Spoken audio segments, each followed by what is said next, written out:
Thanks, Ellie. That concludes the presentation that we have for you today. I am listing the staff contact information above for you. Next slide, please. There we go. Please feel free to reach out directly to any of these contacts if you have additional questions or materials you'd like to go over.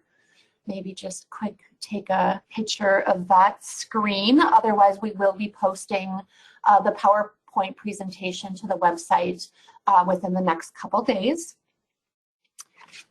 Next slide, please.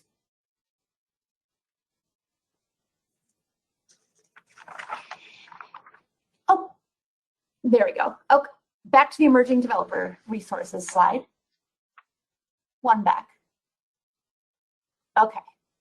All right, so here are some emerging developer resources that we wanted to just kind of post up here. There's a couple different programs that I have listed. The first is Minnesota Housing's capacity building program. And all these, I just have email addresses for you guys to reach out directly on to these individuals on. Greater Minnesota Housing Fund's Emerging Developer of Color program. And then there is an affordable housing 101 session that is being done coming up here before the Affordable Housing Summit. So take a look at that website for further information on that. Then there is the 2022 Affordable Housing Summit. And finally, LISC Twin Cities Developer of Color Capacity Building Initiative will be having another cohort coming up here in, I believe, May. And there is an email listed below to contact Gretchen if you have questions or need additional information on that.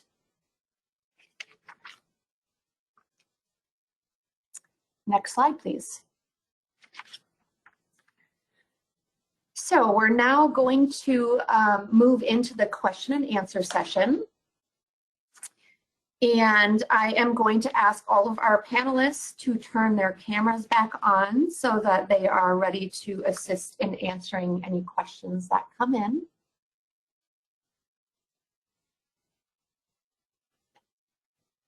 There we go. So go ahead and turn your cameras back on, please. There's two primary ways to ask questions in today's presentation. I kind of touched on these earlier in the presentation at the beginning of the presentation. You can click to raise your hand in the GoToWebinar toolbar, and we'll call on you and unmute your line to ask the question. And then you can also ask a question in the question or chat box of the GoToWebinar toolbar.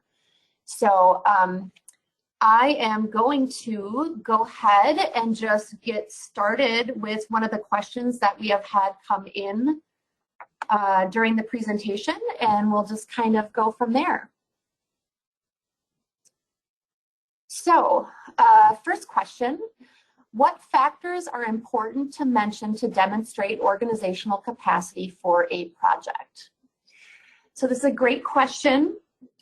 And I'm going to go ahead and give kind of a general answer, and then if anyone else wants to jump in and unmute themselves, that would be great. Applicants must submit the required qualification forms. The forms, along with the additional information and instructions for submittal, can be accessed on the Minnesota Housing's website.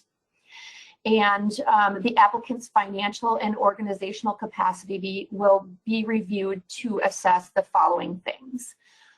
The applicant's related housing experience, whether the applicant has successfully completed similar projects or is partnering with other organizations that have successfully completed similar projects,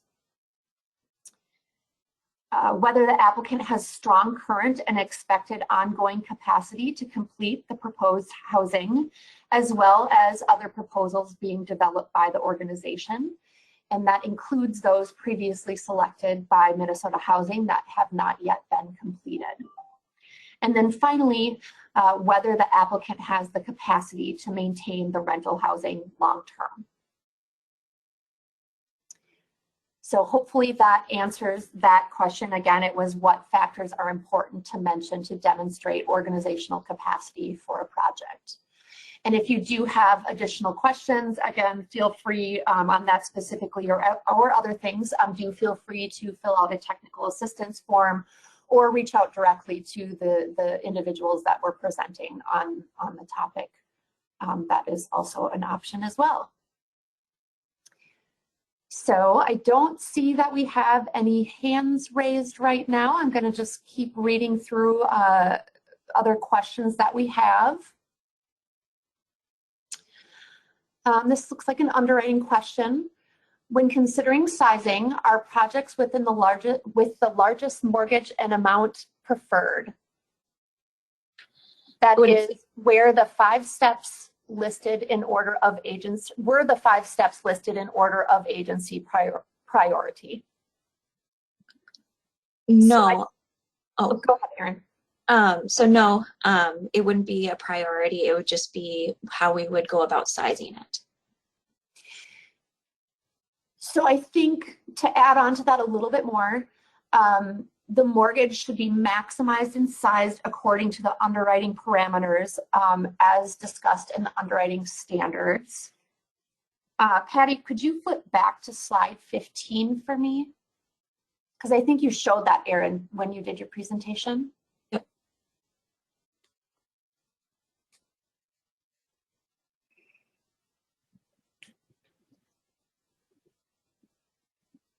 I'll get there in a minute here.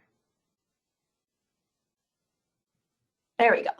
Okay, so if you look along the left-hand side under where it says quick links and that kind of tan box, you'll see I think it's the 4th bullet down is the underwriting standards. So that is what you really need to click into that PDF and open it up and follow the underwriting guidelines that are discussed in that PDF. And then the 5 steps are really how the award will be sized.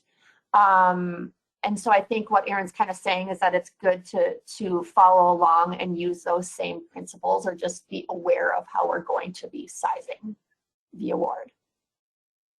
And I would just add that if you are at the point where you are working through your pro forma and trying to incorporate the underwriting standards or understand how we size our awards, I think that's a great time to reach out for technical assistance, and we can kind of look at your workbook, look at the pro forma, talk about some of these and apply it to your actual project. And so fill out the TA assistance form and someone will contact you, and then we'll kind of walk through some of those aspects.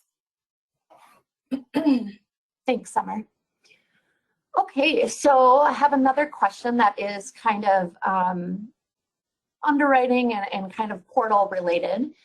When we set up a portal for the project, is that where we designate a dual application? And I think the answer to that question, I think that's one of the places that you would designate whether or not you're submitting a dual application. And then along with where you designate that, it kind of will self-populate the additional items that you would need to upload in order to submit a dual application. I think, and correct me if I'm wrong here, but if I recall, there's like a second workbook that needs to be uploaded. Are we still doing it that way? Yes. And other items that you would need to upload duplicates of in order to submit a dual application. Yes. Anyone have anything? Go ahead. Yeah, so the portal, the characteristics that I talked about, it will ask you, are you doing a dual application? Are you doing a new construction project? Are you doing a rehab project? And so it kind of asks you the questions, and those questions guide what checklist items will be needed. Are you doing supportive housing? Are you doing people with disability units for people with disabilities? So there is a question in the portal as you set up your project for dual application. And if you have any questions while you're trying to do that, you can use the MHFA app to send an email, and someone will get back to you as soon as possible. Thank you, Summer. Okay, so I have another question in front of me now. Oh, it looks like, I'm not sure, Sydney, did you have a question?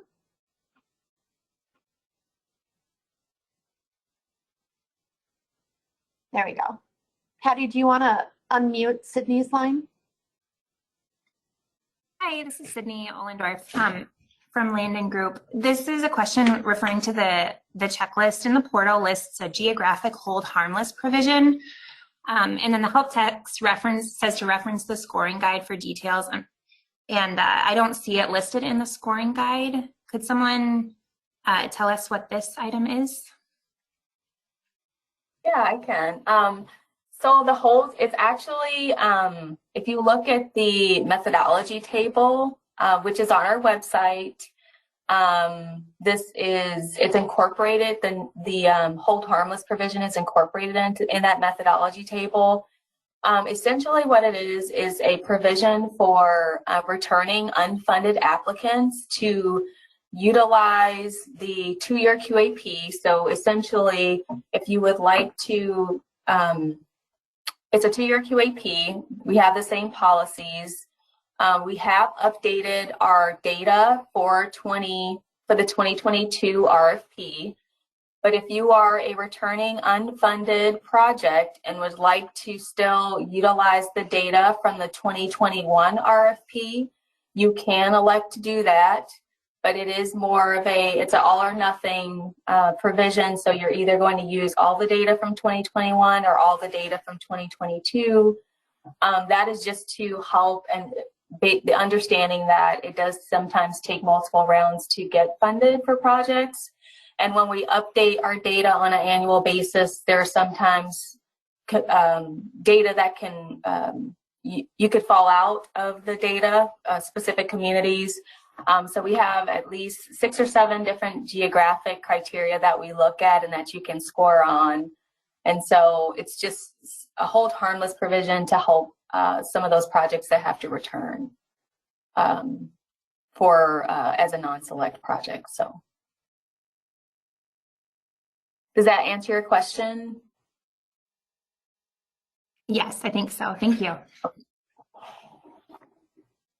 Okay, so I have a supportive housing question that has been typed in. On the supportive housing narrative for 2022, it notes rent rates set at $200 below the housing support rate, with 85% still at $754. Can you please explain this reasoning? Sure. So generally, the rents are set at $200 less than the housing support rate, but that can vary. That's our basic guideline, and then you can work with your service provider and underwriter, depending on the type of project and size of the units, et cetera. The 734 is the amount we want at least 15% of the units, which generally is 1 unit for a mixed use property with supportive housing.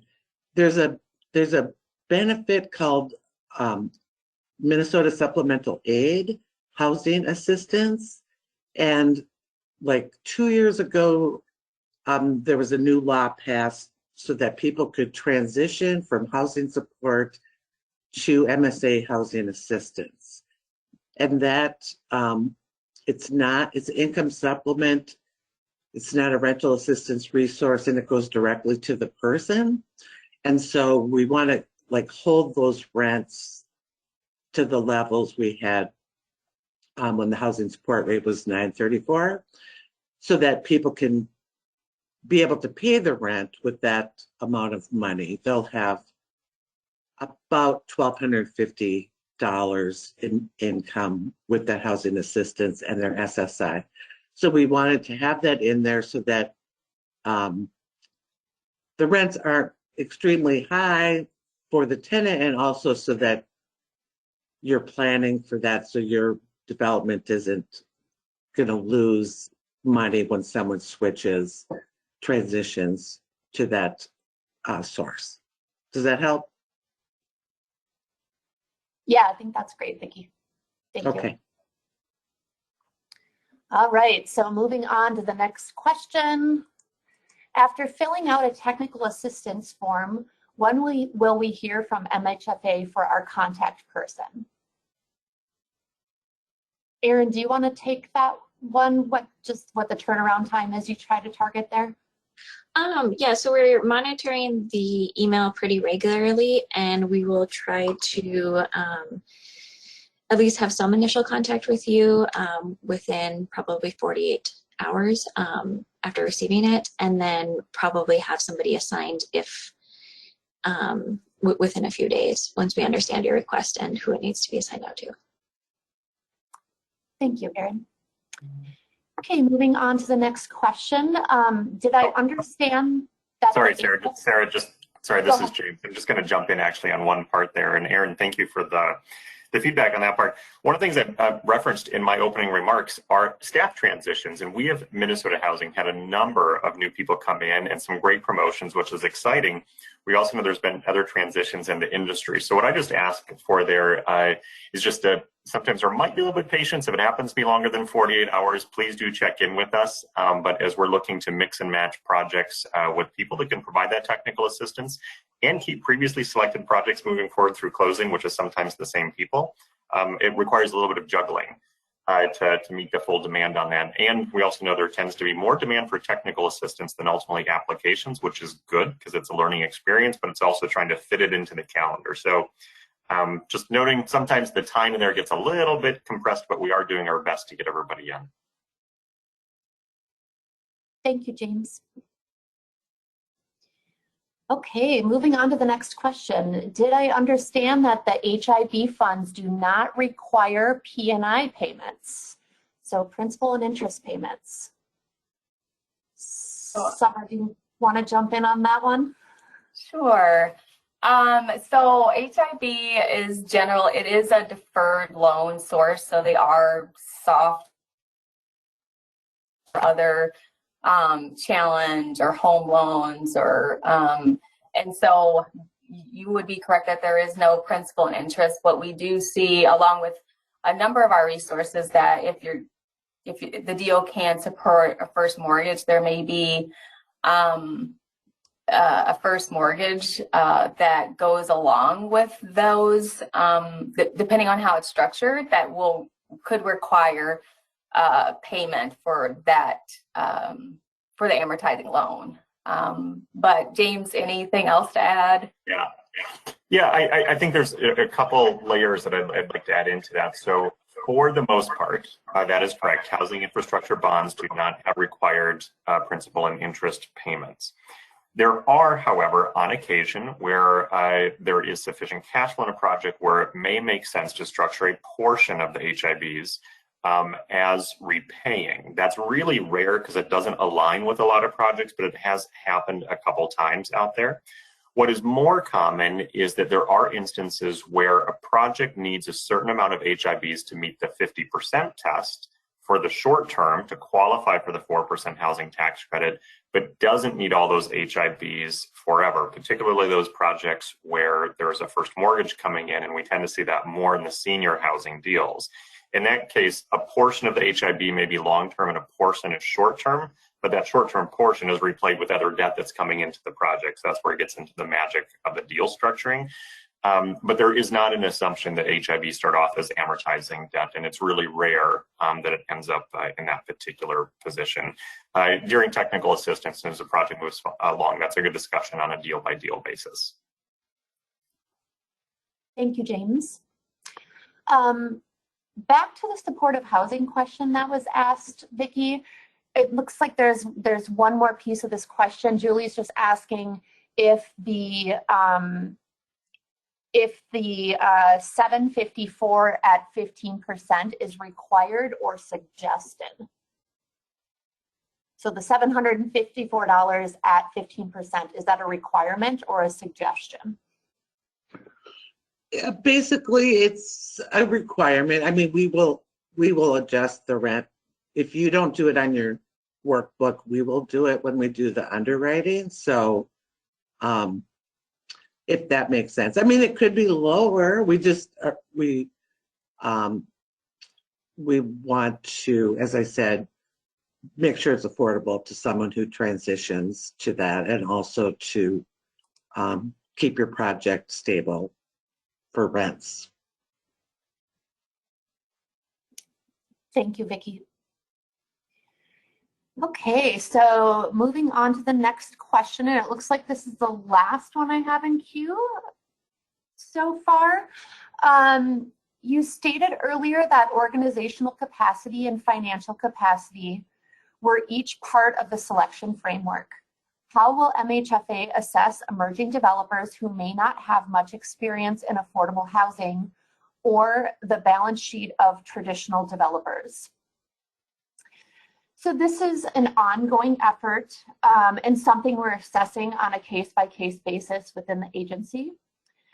We often look at the capacity of the entire development team as a whole, which includes the sponsor, developer, contractor, architect, management firm, and service provider, and then also, of course, the processing agent if there is one. We also look at the type and the amount of financing. This can help mitigate some of the risk for newer applicants. So, you know, if one part of the team, the developer, is not experienced, having all the other individuals and all the other team members as part of that development be more experienced, that would definitely be a good thing.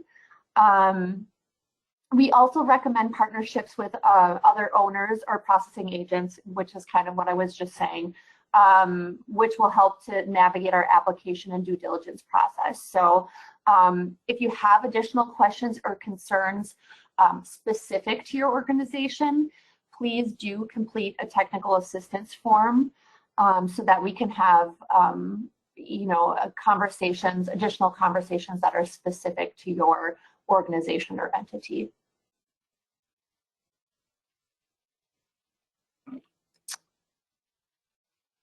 I think I have answered all the questions. I don't see that anyone is raising their hand.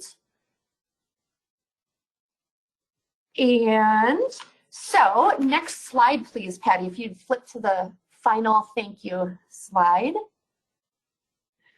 All right, so thank you all for taking the time to join us today. I'd also like to encourage you to join us for tomorrow's session, which is day 2, and that will focus on the multifamily consolidated RFP updates for this upcoming RFP that is opening up here shortly. That event starts at 10 a.m. tomorrow, and the link is available in the confirmation email that you received when you registered for the session. So thanks, everyone.